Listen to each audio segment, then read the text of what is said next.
Fashion అంటే ఏంటి? ఖరీదైన బ్రాండెడ్ దుస్తులా లేక మెరిసిపోయే నగలా? కాదు, తన దగ్గర ఉన్న సామాన్య వస్తువులతోనే ప్రపంచాన్ని ఆశ్చర్యపరిచేలా కొత్తగా ఆలోచించడమే అసలైన ఫ్యాషన్.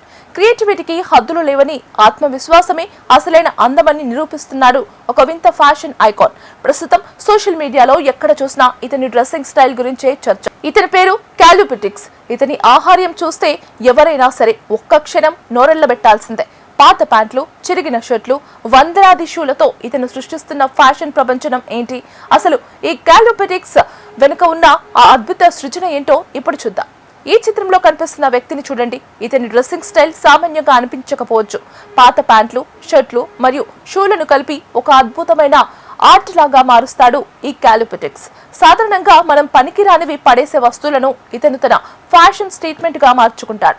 షర్ట్ మరియు ప్యాంట్ పై ఉండే పెద్ద పెద్ద పాకెట్స్, పాత గుడ్డల ముక్కలతో చేసిన వింత డిజైన్లు ఇతని ప్రత్యేకత.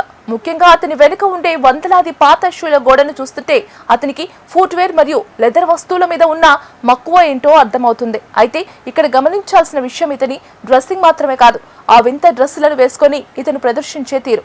ఎంత వింతగా ఉన్నా అత్యంత ఆత్మవిశ్వాసంతో అతను నడిచే నడక, ఆ బాడీ లాంగ్వేజ్ చూస్తే ఎవరైనా ఫిదా అవ్వాల్సిందే. క్యాల్యూపిటిక్స్ కేవలం బట్టలు మాత్రమే వేసుకోడు. అతను చేసే చిన్న చిన్న డాన్స్ మూవ్స్ మరియు యాటిట్యూడ్ మిలియన్ల కొద్ది వ్యూస్ సంపాదిస్తున్నాయి. ఇన్స్టాగ్రామ్ మరియు టిక్టాక్ లో ఇతనికి లక్షలాది మంది అభిమానులు ఉన్నారు. కొందరు విమర్శిస్తున్న క్రియేటివిటీకి హద్దులు లేవు అని నమ్మేవారు ఇతనిని ఒక గొప్ప ఆర్టిస్ట్ గా ఆరాధిస్తున్నారు. మన దగ్గర ఖరీదైన వస్తువులు లేవని, డబ్బు లేదని బాధపడే వారందరికీ ఇతను ఒక గొప్ప ఉదాహరణ. తన చుట్టూ ఉన్న పాత వస్తువులనే డిజైనర్ వేర్ లాగా మార్చడం ఒక గొప్ప కళ. ఇది కేవలం ఫ్యాషన్ మాత్రమే కాదు, పాత వస్తువులను మళ్ళీ ఎలా వాడుకోవచ్చు అనే రీసైక్లింగ్ సందేశాన్ని కూడా ఇస్తోంది.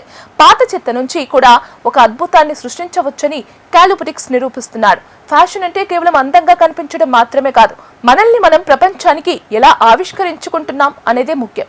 మనలో సృజనాత్మకత ఉంటే సామాన్యమైన వస్తువులతో కూడా అసాధారణమైన గుర్తింపు తెచ్చుకోవచ్చని క్యాల్యూపిటిక్స్ ప్రయాణం మనకు తెలియజేస్తోంది. మరి ఈ క్రేజీ క్యాల్యూపిటిక్స్ స్టైల్ మీకు ఎలా అనిపించింది? ఇది ఒక కళ లేక వింత ప్రయోగమా? మీ అభిప్రాయాలను కామెంట్స్ రూపంలో తెలియజేయండి.